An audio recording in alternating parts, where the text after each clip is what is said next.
శ్రీ మహాగణపతే నమ. శ్రీ సరస్వతీ నమ. శ్రీపాదవల్లభ నరసింహ సరస్వతి శ్రీ గురు దత్తాత్రేయాయ నమ.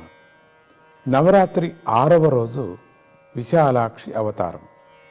విశ్వమాత జగద్ధాత్రి విశాలాక్షి విరాగిణి అని లలితా సహస్రనామములో అమ్మవారిని స్తుతించటం జరిగింది. ఈ నవరాత్రుల్లో దత్తపీఠంలో 6వ రోజున విశాలాక్షి మాతను అర్చిస్తారు. విశాలాక్షి మాత కాశీ పట్టణానికి నాయకురాలు. ఆ తల్లి పాలనను ఇష్టపడ్డ దేవతలు, మునులు అందరూ కాశీలోనే నివాసం ఏర్పరచుకొని ఆమెను సేవిస్తున్నారు. విశాలాక్షి మాత కొలువై ఉన్నటువంటి కాశీ పట్టణ ప్రదేశంలో సతీమాత కన్నులు నిక్షిప్తమయ్యాయి.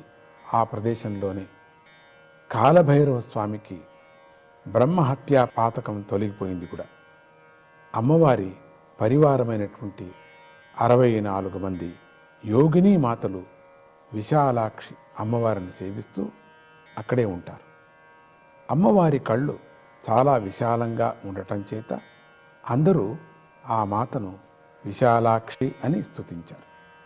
ఆ విశాల లోచనాలు విశ్వాన్ని చూస్తూ ఉంటాయి. కన్నులు పెద్దవి చేసుకొని విశ్వాన్ని కనిపెట్టుకొని కాపాడుతుంది ఆ తల్లి. విశ్వంలోని ప్రతి అణువును ఆ తల్లి గమనించి పోషిస్తుంది. కనిపిస్తున్న కనిపించని సకల జీవులకు అన్నపూర్ణ మాతగా ఆహారాన్ని సమకూరుస్తుంది.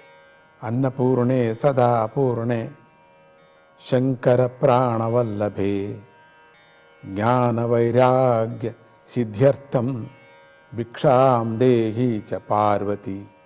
విశాలాక్షి మాత అందరికీ విశాలమైన దృష్టిని, విశాలమైనటువంటి భావాలను ప్రసాదిస్తుంది. అందువల్ల సంకుచిత భావాలు తొలగిపోతాయి, పరిమితమైన దృష్టి తొలగిపోతుంది. అమ్మవారు నిత్యము కళ్ళతో పనిచేస్తూ ఉంటుంది.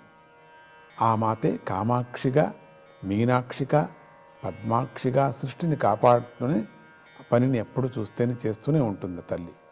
ఆ తల్లి తన విశాల నయనాలతో భక్తుల భూత భవిష్యత్ వర్తమానాలను కూడా చూస్తుంది.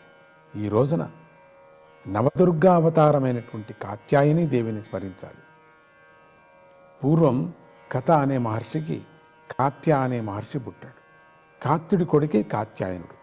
ఆయన అమ్మవారు తనకు కూతురుగా పుట్టాలని అనేక వేల సంవత్సరాలు తపస్సు చేశాడు.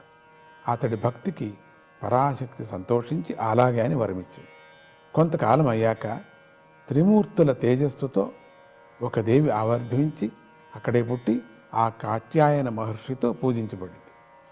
ఆ కాలంలో మహిషాసురుడు అంతులేనటువంటి అకృత్యాలు చేస్తూ ఉండగా కాత్యాయని మాత వాడిని సంహరించింది. ఈ కాత్యాయని మాతే కంసుడి మరణానికి కూడా ఒక కారణమైంది కూడా. అలాగే వ్రజభూమిలో ఉన్నటువంటి గోపికల ఆరాధనకు మెచ్చి శ్రీకృష్ణుని దర్శనం చేసింది. కనుక వివాహం కాని కన్యలు ఈ కాత్యాయని దేవి వ్రతాన్ని చేసినట్లయితే త్వరలో వివాహం అవుతుంది. ఈ రోజున సాధకుడి మనస్సు ఆజ్ఞాచక్రం మీద లగ్నమై ఉండాలి. భక్తులు పరిపూర్ణంగా కాత్యాయని మాతను ఆత్మార్పణం చేసుకున్నట్లయితే అమ్మవారి దర్శనం కలుగుతుంది. పరాశక్తి స్వరూపులైనటువంటి విశాలాక్షి కాత్యాయని మాతల అనుగ్రహం వల్ల చతుర్విధ పురుషార్థాలు లభించును. హృదయంలో జగన్మాత నివాసముండి నడిపించుతుంది కదా. జై గురుదత్త.